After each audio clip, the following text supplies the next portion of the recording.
সাঁতার কাটার সময় হঠাৎ করেই কিছু একটা দেখতে পায়, যেটা দেখে তারা বেশ ভয় পেয়ে যায়।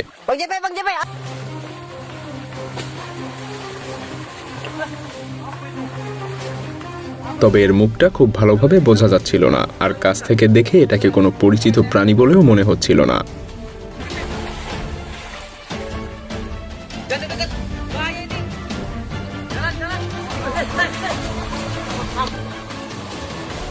এক সময় তারা এটাকে অশরীরী কোনো কিছু ভাবতে থাকে, কারণ এমন অদ্ভুত কিছু এর আগে কখনো দেখা যায়নি। ভিডিওটা দেখে বেশ অবাক লাগছে, তাই না? মাছগুলো প্রতিনিয়ত জাম্প করে চলেছে এবং মাঝে মাঝে নৌকায় উঠে পড়ছে। তবে এই মাছগুলোর জন্য এটা খুবই সাধারণ একটা বৈশিষ্ট্য, বিশেষ করে এশিয়ান পোনা মাছের ক্ষেত্রে। বেশিরভাগ কার্প প্রজাতির মাছেরা এমনিতেই পানির উপরে জাম্প করে থাকে।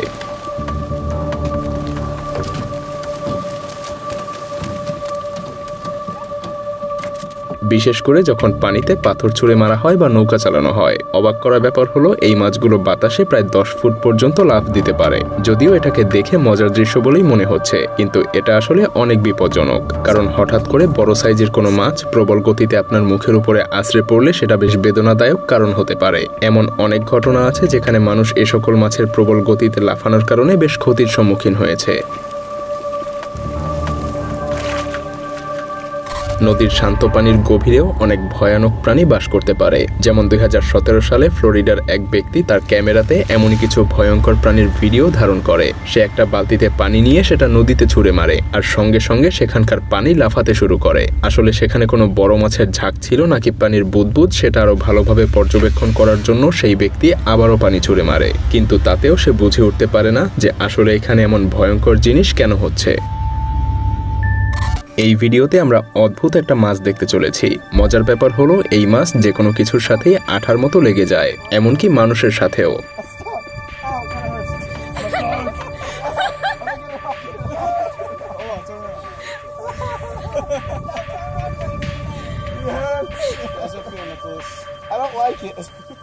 সামুদ্রিক এই প্রজাতির মাছের নাম রোমেরো। এই মাছগুলোকে চেনা যায় তাদের মাথার উপরে গোলাকার একটা অংশ দেখে। এদেরকে প্রায়ই সমুদ্রের গভীরে বিভিন্ন প্রাণী যেমন হাঙর, তিমি, এমনকি কচ্ছপের গায়েও লেগে থাকতে দেখা যায়। এখন প্রশ্ন হলো এই মাছগুলো কেন এভাবে আঠার মতো লেগে থাকে? মূলত এই প্রজাতির মাছ খাবার এবং নিজেদেরকে সুরক্ষিত রাখার জন্যই এমনটা করে। তাছাড়া তারা একটা বিশাল প্রাণীর উপরে আঁকড়ে বসে থাকলে কোনো রকম শক্তি ব্যয় না করেই সমুদ্রের বিশাল দূরত্ব পাড়ি দিতে পারে, আর এতে করে তাদের কোনো পরিশ্রমও করতে হয় না। বলা যায় বেশ বুদ্ধিমান একটা প্রাণী। তবে এই প্রজাতির মাছ যে সকল প্রাণীর উপরে আশ্রয় নেয় সে সকল প্রাণীরও কোনো ক্ষতি হয় না। এই ভিডিওতে দেখা যায় এক ব্যক্তি তার বোট নিয়ে নদীর কাদামাখা পানির মধ্যে দিয়ে যাওয়ার চেষ্টা করছে, কিন্তু তার আশেপাশে পানির মধ্যে ভয়ানক কিছুর অদ্ভুত নড়াচড়া দেখা যাচ্ছে। চারদিকের পানি লাফিয়ে উঠছে। সে তার প্যাডেল মারতেই পানি যেন আরো বেশি লাফিয়ে উঠছিল।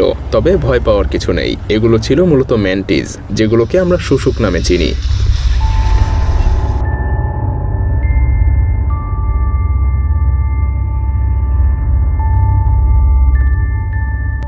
2021 সালে স্পেনের বিলবাও শহরের বাসিন্দারা পানিতে একটা বিশাল আকারের অদ্ভুত মুখ দেখতে পায়। শহরের পাশ দিয়ে বয়ে চলা রাবেরিয়া নদীতে একটা মেয়ের আদলে তৈরি করা মূর্তিকে পানিতে ডুবে যেতে দেখা যায়। মূর্তিটা ছিল একদম নিখুঁত। তবে আপনার এখন মনে হতে পারে এই মূর্তিটাকে পানিতে কে রাখলো এবং কেনই বা রাখলো? আসলে গ্লোবাল ওয়ার্মিং এর ভয়াবহতা বোঝানোর জন্য মূর্তিটাকে আগের রাতে একজন মেক্সিকান আর্টিস্ট এভাবে রেখে দিয়েছিল।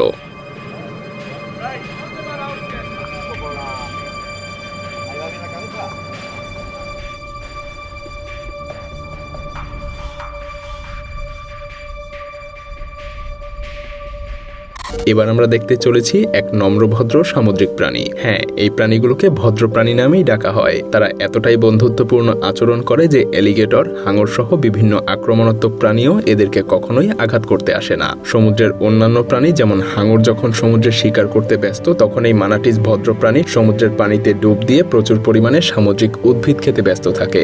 এরা অনেক শান্তিপূর্ণ প্রজাতির একটা প্রাণী। তারা প্রতিদিন 8 ঘন্টা খাওয়া, 10 থেকে 12 ঘন্টা ঘুমানো এবং বাকি সময় ঘুরে বেড়ানোর জন্য ব্যয় করে। তবে অনেক সময় তারাও জেলেদের শিকার হয়। আবার মাঝে মাঝে এইসব জেলেদের নৌকার ইঞ্জিনের পাখার কারণে অনেকে আঘাতও পেয়ে থাকে। আর তাই তো বর্তমানে এসব শান্তিপ্রিয় ভদ্রপ্রাণীর সংখ্যা দিন দিন কমে আসছে। আমেরিকার দক্ষিণ ক্যারোলাইনার উপকূল থেকে 30 মাইল দূরে কিছু জেলে মাছ ধরার সময় অদ্ভুত কিছু একটা দেখতে পায়। প্রথমে তারা ভেবেছিল এটা হয়তো বড় কোনো মাছের ঝাঁক, কিন্তু তারা যেটা পেয়েছিল সেটা ছিল মাছের চাইতেও অনেক বেশি দামি। সেই সাথে এটা ছিল বেশ বিপজ্জনক এবং অবৈধ, কারণ এটা ছিল প্রায় $1 মিলিয়ন মূল্যের একটা কোকেন বক্স। এরপর তারা তাদের নৌকাটাকে সেই ধ্বংসস্তূপের জায়গাটাতে নিয়ে যায়। সেখানে পৌঁছানোর পর তারা প্রায় আরো 20 কেজি ওজনের কোকেন বক্সের স্তূপ দেখতে পায়, যেগুলোর মধ্যে ছিল অবৈধ মাদক দিয়ে ভরা। মূলত মাদক চোরাকারবারীরা কোস্টগার্ডের তাড়া খেয়ে এখানে সবকিছু ফেলে চলে গিয়েছিল। তবে এই জেলেগুলো লোভে না পড়ে সেগুলো দ্রুতই কোস্টগার্ডের কাছে আবার হস্তান্তর করে দেয়, যদিও তারা চাইলে এগুলো বিক্রি করে মিলিয়নার হতে পারত। 2020 সালের শুরুর দিকে মেক্সিকোর একদল গ্রামবাসী হঠাৎ পানিতে একটা মানুষের লাশের মতো কিছু একটা ভেসে থাকতে দেখতে পায়। তারা লাশ মনে করে ভেসে যাওয়া বস্তুটিকে ডাঙায় উঠিয়ে তুলে এনে দেখতে পায় এটা ছিল মূলত একটা ভেন্ট্রিলোকুইস্ট ডল, অর্থাৎ ডামি পুতুল, যেটা দেখতে প্রায় মানুষের মতোই ছিল। পুতুলটার সারা শরীর কালো রঙের কাপড় দিয়ে অদ্ভুতভাবে ঢাকা ছিল, আর তার আঙুলগুলো ছিল আরো অনেক বেশি ভয়ঙ্কর। এসব দেখে গ্রামবাসী অনেক ভয় পেয়ে যায়। হতে পারে এটা কালো জাদুতে ব্যবহৃত অভিশপ্ত কোনো পুতুল, তাই তারা দ্রুতই পুতুলটাকে পুড়িয়ে ফেলে।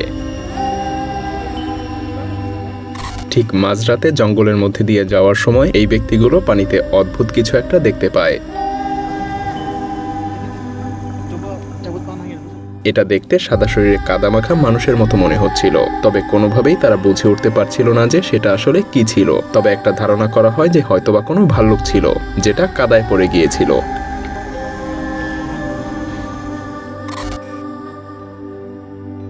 থাইল্যান্ডের সাকুন্নাকুন নামের একটা রাজ্যে অদ্ভুত দেখতে এই সাপটাকে পাওয়া যায়। তবে এটা অন্য সব সাপের মতোই সাধারণ একটা সাপ, কিন্তু পার্থক্য শুধু এর শরীর পশম বিশিষ্ট।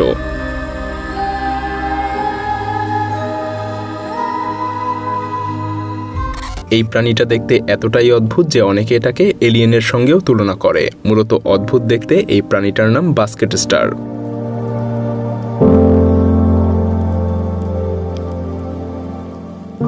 সিঙ্গাপুরের এই ব্যক্তি নদীতে মাছ ধরার সময় হঠাৎই গাছের মতো দেখতে এই প্রাণীটাকে ধরে ফেলে। এটাকে দেখে সেই জেলে অনেক ভয় পেয়ে যায়, কারণ এটা দেখতে উদ্ভিদের মতো হলেও এটা প্রাণীর মতো নড়াচড়া করছিল। এটা মূলত স্টারফিশ প্রজাতির প্রাণীর কাছাকাছি একটা প্রজাতি।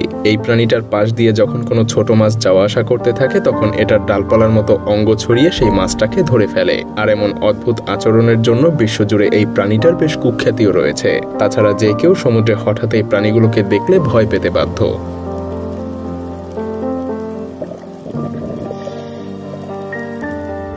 আমেরিকার কনি আইল্যান্ডে মাছ ধরতে আসা এক জেলে অদ্ভুত দেখতে এই প্রাণীটাকে ধরে ফেলে। ভিডিওটা ইন্টারনেটে ছাড়ার সাথে সাথে মুহূর্তের মধ্যেই ভাইরাল হয়ে যায়। সবাই জানতে চায় এটা আসলে কোন প্রজাতির প্রাণী। অনেকে এটাকে সমুদ্রের দৈত্য মনে করতে থাকে, অনেকে আবার বলে এটা আসলে নতুন আবিষ্কৃত প্রজাতির এক প্রাণী।